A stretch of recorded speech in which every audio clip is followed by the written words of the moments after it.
Hello guys, সবাই কেমন আছেন? আজকে মহাসপ্তমীর দিনে আমরা যাচ্ছি মেধাস্মিনী আশ্রম। আমাদের সঙ্গে থাকুন।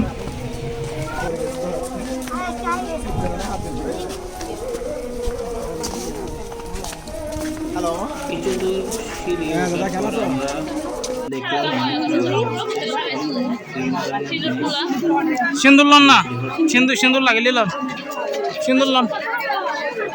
মূলত এটাই হচ্ছে মেধামণির আশ্রম। তার নির্দেশেই প্রথম দুর্গাপূজা এখানে স্বয়ং রামচন্দ্র করেছিলেন।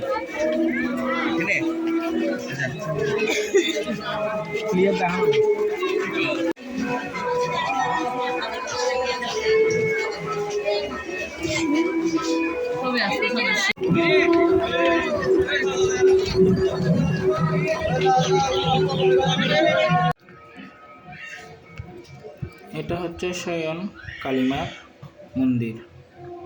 কালীমা অনেক জাগ্রত, অনেক ভক্তরা এখানে মানত করে গিট্টু দিয়ে যান।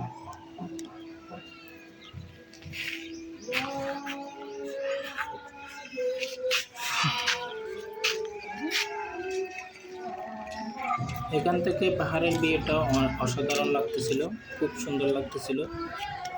এটা হচ্ছে সেই প্রাচীনকালের বটগাছ, অনেক পুরনো বটগাছ। মূলত এই বটগাছের নিচে কালীমায়ের মন্দির। দেখুন অনেক ভয় লাগতেছিল। এই রোডগুলো একদম বান্দরবন আসছে মতো, বান্দরবনের মতো পাহাড়গুলো। এর আগেও আমি আরও অনেকবার আসছিলাম এই মেধাস্মিনী আশ্রমে, তবে এই প্রথম শাশুড়ি মাকে নিয়ে আসলাম। স্বয়ং শিব পোজ দিয়ে দাঁড়িয়ে রয়েছে। এটা হচ্ছে শিব মন্দির। মেধাস্মিনী আশ্রমে আসলে এই শিব মন্দিরটা আপনারা দেখতে পাবেন।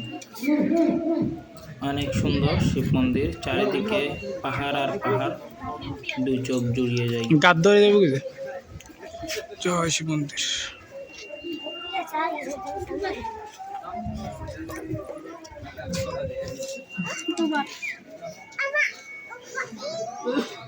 এই বান্ধব রেখে যা। এই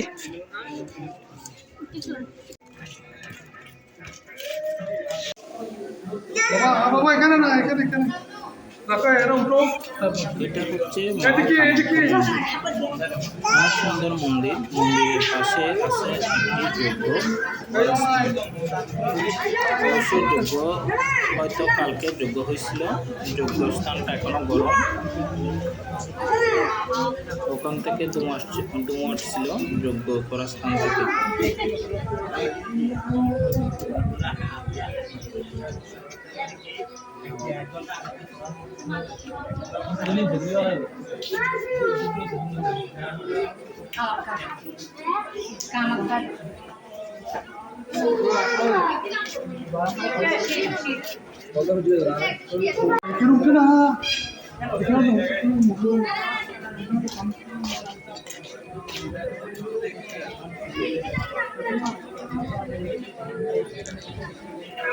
সত্যি বলতে অনেক ক্লান্ত লাগছিল।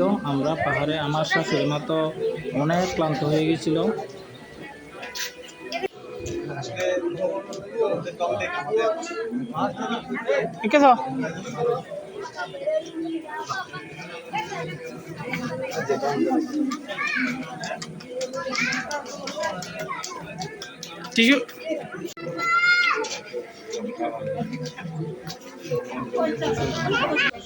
এখানে যজ্ঞ হয়েছিল কালকে, যজ্ঞের ধোঁয়া এখন উঠতেছে।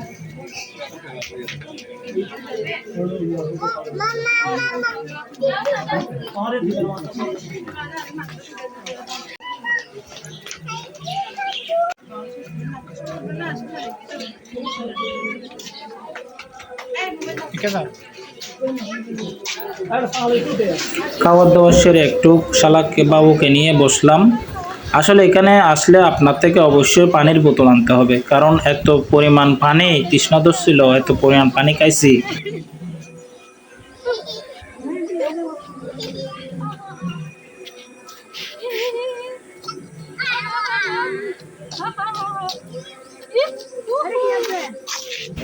আমরা সবাই ক্লান্ত হলেও আমার শালাবাবু একটু ক্লান্ত হয় নাই। সে প্রতিবারেই আমাদের আগে আগে গিয়ে পাহাড়ের উপরে উঠে এসে বসে থাকে। ও অনেক মজা।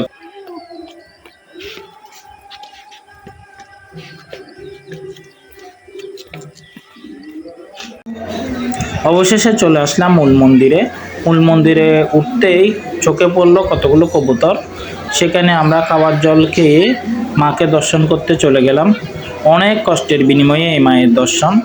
আসলে এরকম জার্নিং হবে সেটা আগে বুঝিনি।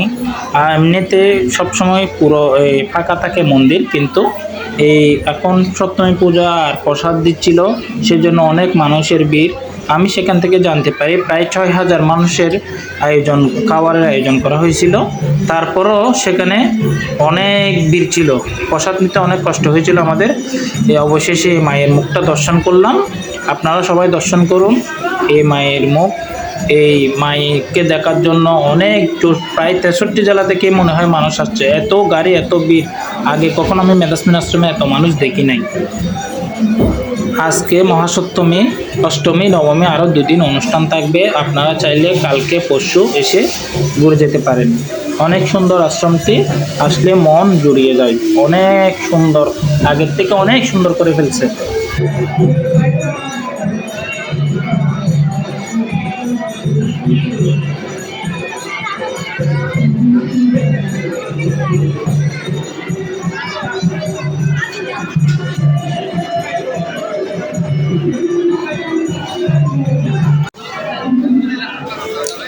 আজকে সারাদিন এখানে কীর্তন চলছিল, অনেক ভক্তের আগমন হয়েছিল আজকে।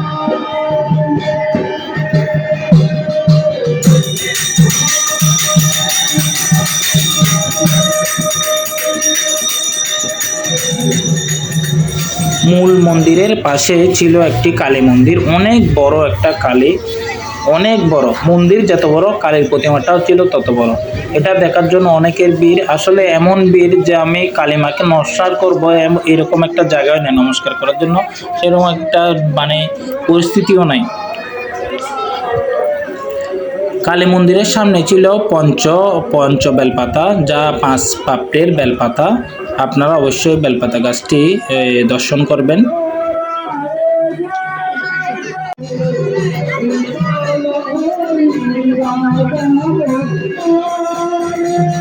অনেক সুন্দর একটা দিন কাটছিল। আসলে এমনভাবে ফুল ফুটছিল, দেখলে মন জুড়িয়ে যায়।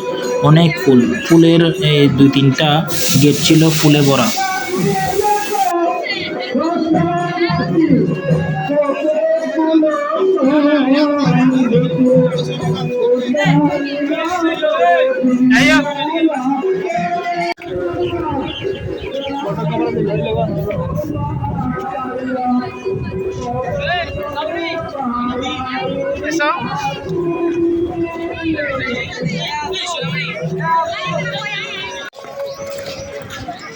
সো গাইস, এখন আমরা চলে যাচ্ছি আবার বাসার উদ্দেশ্যে।